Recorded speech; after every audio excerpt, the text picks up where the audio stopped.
Abraham was like, okay. Now, what do we have here? Abraham decides to go along with the plan. He sleeps with Hagar. They have this child. This child goes by the name of Ishmael. His name means God hears. God hears. Ishmael. And then God has to tell them, this is not the guy. Ishmael is not the guy. Ishmael would be a man of carnality. He'd be a man of the ground. He'd be a man of the earth. He'd be a man constantly engaged in violence. And he was never blessed with anything outside of what pertains to the earth. The Bible refers to him as a wild one. And if I'm honest with you, if you go into the Old Testament and you look up wild, it actually means a wild ass. Wild ass. That's how he was described.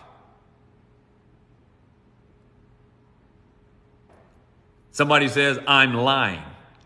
Go look it up, genius. It's easy to find out. It's just as easy to find out as looking at a word in the dictionary for its meaning. This was Ishmael.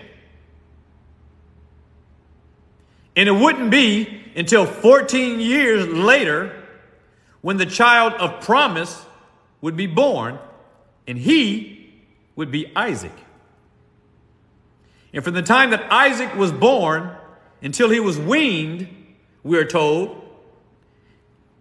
Ishmael persecuted him the entire time. To the entire time.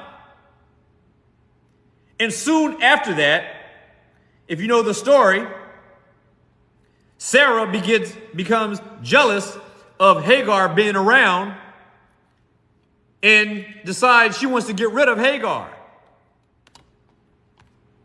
And God counseled Abraham to not only to cast out the bondwoman, Hagar, but to cast out her son as well. This is what God said to do.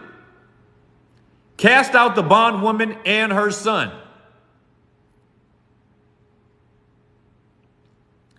Isaac was a child of promise.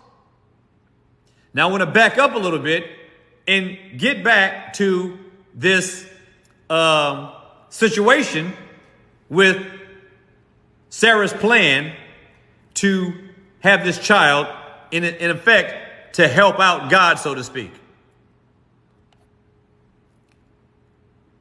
So there's lessons here that we should all glean from this circumstance. Because God has made us all promises, those of us who believe. The ultimate promise is that if we put our faith in Jesus Christ, we are putting our faith into that also, that original promise that Abraham was made by God. And the promise that God made to Abraham was not about the earth exclusively, but it was about heaven and earth. And for those who would be his offspring. But the problem that Abraham and Sarah had was that they were impatient. They couldn't wait on God to deliver on his promise. So they began to